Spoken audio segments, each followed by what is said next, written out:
आज की कहानी प्रेम पर आधारित है। एक बार एक पुत्र अपने पिता से रूठकर घर छोड़कर दूर चला गया और फिर इधर उधर यूं ही भटकता रहा। दिन बीते, महीने बीते और साल बीत गए। एक दिन वह बीमार पड़ गया।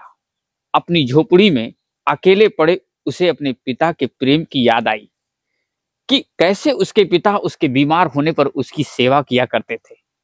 उसे बीमारी में इतना प्रेम मिलता था कि वो स्वयं ही शीघ्र अति शीघ्र ठीक हो जाता था। उसे फिर एहसास हुआ कि उसने घर छोड़कर बहुत बड़ी गलती की है।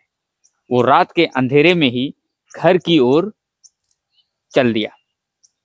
जब घर के नजदीक गया तो उसने देखा आधी रात के बाद भी दरवाजा खुला हुआ है। अनहोनी के डर से वो तुरंत भागकर अंदर गया तो उसने पाया कि आंगन में उसके पिता लेटे हुए हैं। उसे देखते ही उन्होंने उसका बाहें फैलाकर स्वागत किया। पुत्र की आंखों में आंसू आ गए। उसने पिता से पूछा, ये घर का दरवाजा खुला है क्या? आपको आभास था कि मैं आऊंगा? पिता ने उत्तर दिया, अरे पगले, ये दरवाजा उस दिन से ही बंद ही नहीं हुआ जिस दिन से तू गया है।